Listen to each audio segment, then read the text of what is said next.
Ako si Jade Buhoy, hatid sa inyo ang mga pinakamainit na balita sa bansa dito sa News Force. Sa ulo ng mga balita, palpak at umano'y ghost flood control projects at infrastruktura uusigin ng Marcos administration. Presyo ng gasolina bumaba, diesel at kerosene muling tumaas. PBBM nagbigay babala para sa mga trader na nais man lamang sa mga magsasaka. Ilang mambabatas, hati ang reaksyon sa SONA ng Pangulo. Simpleng kasuotan sa SONA, sinunod ng mga guest. US at EU, pabor sa 15% tariff sa import products. Patas at pantay na balita, komprehensibong ulat para sa pulso ng masa. Ito ang News Force.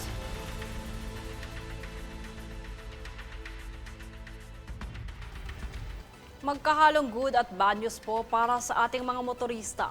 Epektibo na ngayong araw ng Martes ang pagbaba ng presyo ng gasolina at pagtaas din ng presyo ng kerosene at diesel sa ikatlong magkasunod na linggo.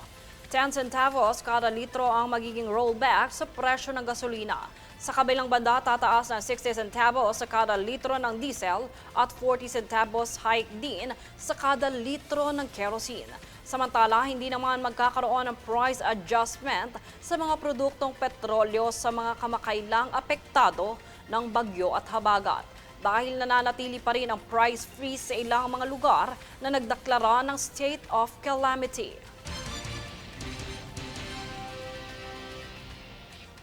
Sa ibang balita, hindi nakalampas ang mga proyekto ng Pangulo sa SONA at umano'y ghost projects na infrastruktura sa iba't ibang bahagi ng bansa. Ang detalye sa ulat ni Princess Castro. Mahiya naman kayo sa inyong kapwa Pilipino.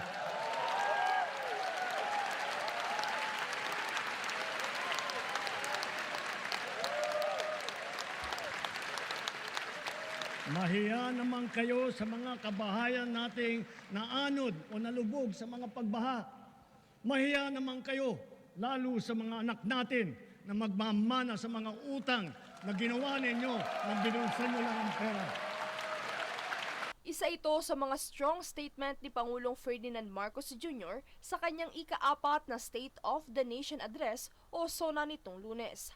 Ang pahayag na ito ay batay sa kanyang naging pag-inspeksyon sa ilang mga proyektong infrastruktura at flood control project sa bansa.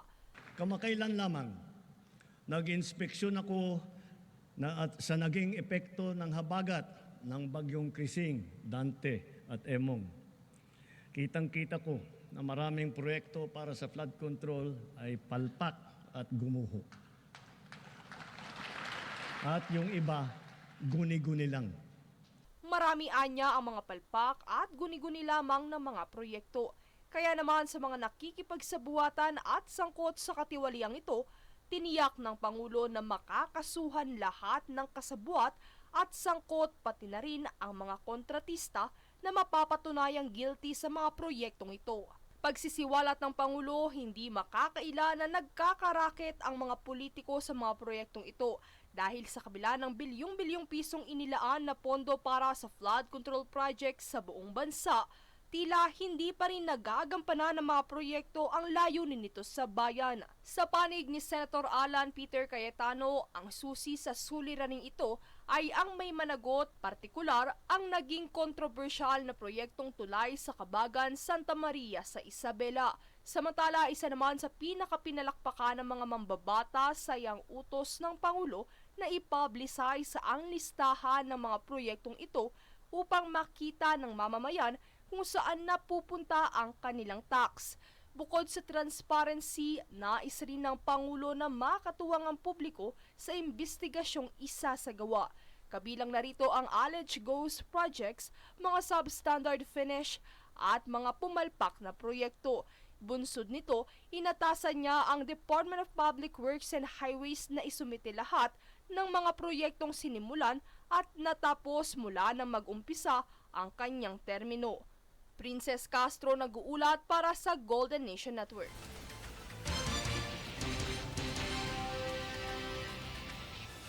Samantala, sa naging sona ni Pangulong Marcos Jr., inihayag niya ang kanyang pagkabahala sa pagdami ng bilang ng mga estudyanteng nakakaranas ng bullying at depression. Nauna namang inamin ng Department of Education ang kakulangan sa school counselors upang suportahan ang kapakanan ng mga mag-aaral.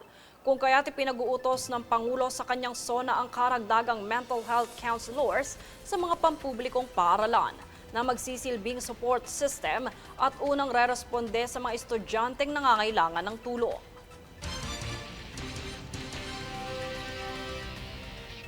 Sa ika-4 na sona ni Pangulong Ferdinand Marcos Jr., nabanggit naman niya ang pagsuporta sa mga ahensya gaya ng Department of Labor and Employment o DOLE at Department of Social Welfare and Development o DSWD sa pagbibigay ng trabaho sa mga unemployed Filipinos sa bansa.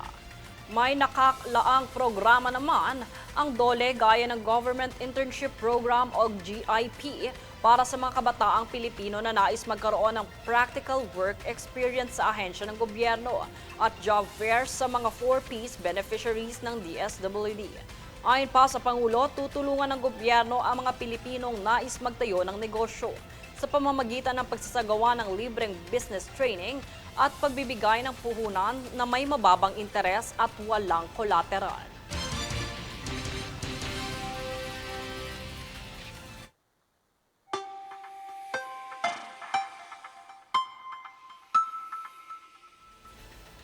Sa ating ulat panahon, tuloy pa rin ang makakaranas ng malakas na pag-ulan sa Ilocos Norte, Ilocos Sur, La Union, Pangasinan, Abra, Benguet, Zambales at Bataan bunsod ng southwest monsoon o hanging habagat.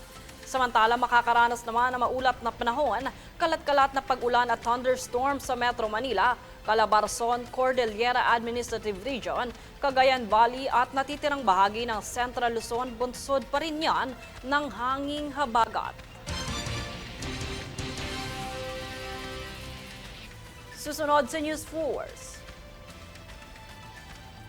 PBBM tiniyak na mapapanagot ang lahat ng tao sa likod ng missing Sabongero case.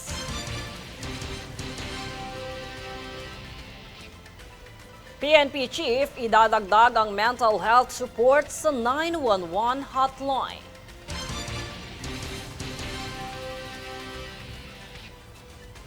PBBM pinasalamatan ng Arab states para sa clemency na binigay sa mga Pilipino. Manatiling nakatutok para sa higit pang mga balita sa pagbabalik ng News Force.